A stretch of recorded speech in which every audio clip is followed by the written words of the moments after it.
Hey guys, welcome to my channel. It's your girl Maggie again, and I'm in with another video. Check out this simple way of making a tassel for your Tessal beaded bag. If it is something you're interested, stay tuned. Let's go.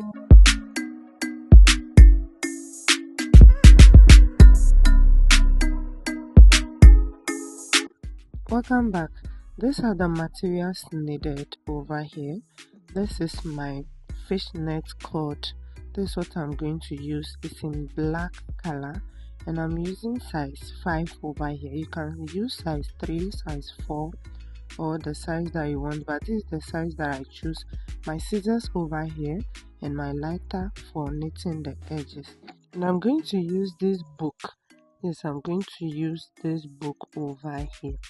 So now this is my book that I'm going to use and my fishnet over here. But before I do that, I'm going to get the measurement that I'm going to use. So measure the bag that you are going to use to know the size of the bag that you are going to use. Before you measure the book also, you have to make sure that your tassel is somehow 1/2 inch longer than your bag so that you get it very nice. So this is 17 over here. Yes, so my size over here all round is 17. That means when I'm done with everything, I'll have 7 inches long. I'll have 7 inches long, and that will be okay for my bag. So now let's start. Put the cord over here like this and use your thumb finger to hold it down and roll it on the book like this, as seen in the video. And when rolling it, be counting it. So that's what I'm doing over here. I'm trying to roll it on the book like this. You have to make sure that it's very straight.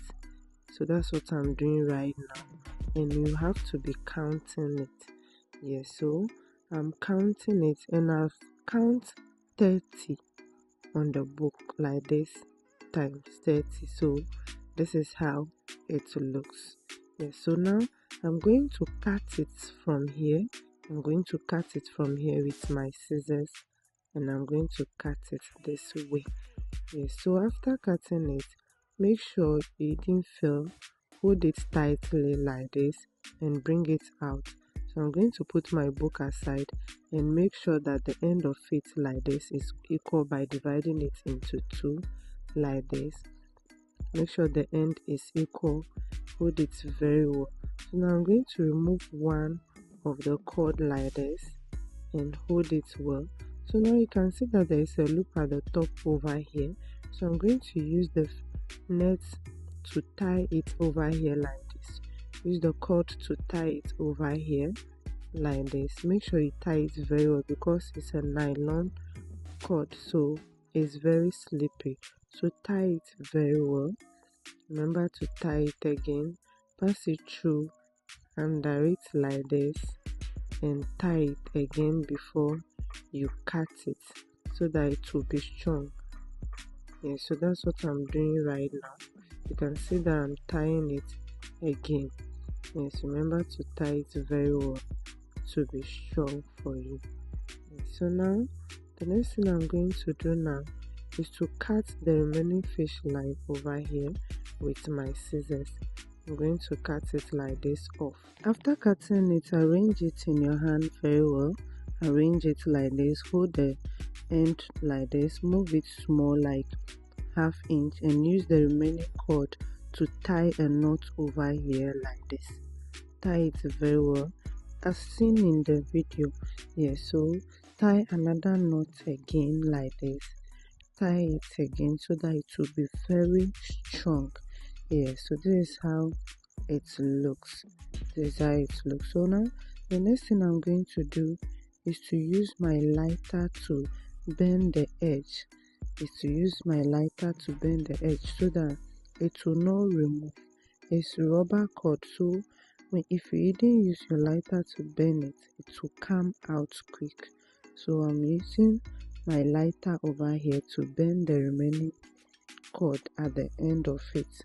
I'm going to melt it here like this. This is what I'm doing over here. I'm trying to hold it well so that it will not bend my main tassel. Yeah, so this is how it's looking so far. Bend it again. I'm trying to melt it and make it to lock what I've tied. Yes, so now the top one also, I'm going to use the lighter to bend this one also. I'm going to use my lighter to bend it over here at the end over here, and use my hand to press it very well so that it will not come out. Yes, so it's very simple, and this is how it looks. We are done making our tassel. This is how it's looking, so simple. And so I have 24 of this that I made off camera that I'll come and use for my bag in the next video. If you follow me to this stage, thank you very much for the patience and the love. Please don't forget to like, share, comment and subscribe to my channel for more videos. This is how it will look on the bag, and the next video will be on how I'll make this tassel bag. See you next time. Bye bye.